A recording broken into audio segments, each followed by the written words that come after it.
Hello everyone, this is James, and today we'll be studying factoring using difference of two squares. So to factor such expressions, we need to make sure that our expression must have b squared on the first term and another square on the second term. And the operation required must be subtraction.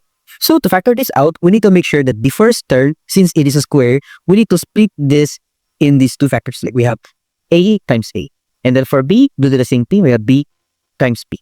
But for the signs, it must be different. Like for example, a plus b and the other factor must be a minus b. So here's our first example. We have 49x squared minus 9.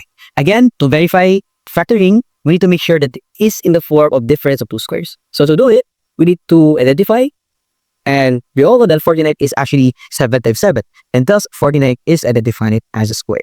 And so as x squared, since the exponent is even, we can write this one as x times x, or the quantity of x squared. By the loss of exponent, we can write this down as 7x quantity squared minus the square root of 9 is 3, since 9 is 3 times 3. So thus we can write this one as 3 squared. So for the factoring process, the idea here is to rewrite 7x and another 7x as for the other factor. And we'll do the same thing with 3. 3 here and another 3. And as for the signs, again, since we are factoring using difference of two squares, the signs must be different.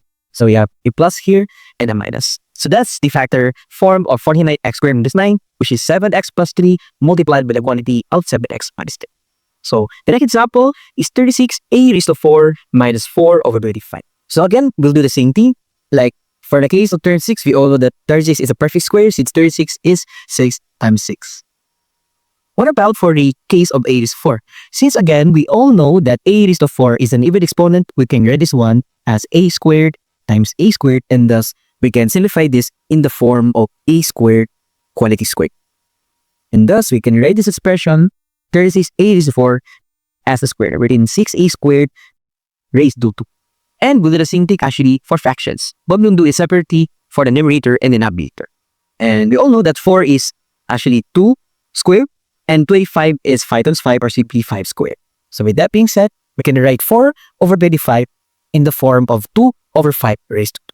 And with this, since we identified that this expression is in the form of difference of two squares, we can now proceed to the factoring proper.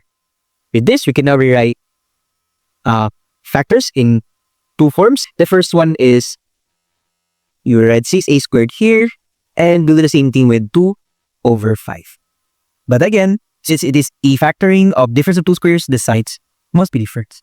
And thus, we have 36a raised to 4 minus 4 over 25, which is 6a squared plus 2 raised to 5, 2 over 5 rather, multiplied with the quantity of 6a squared minus 2 over 5.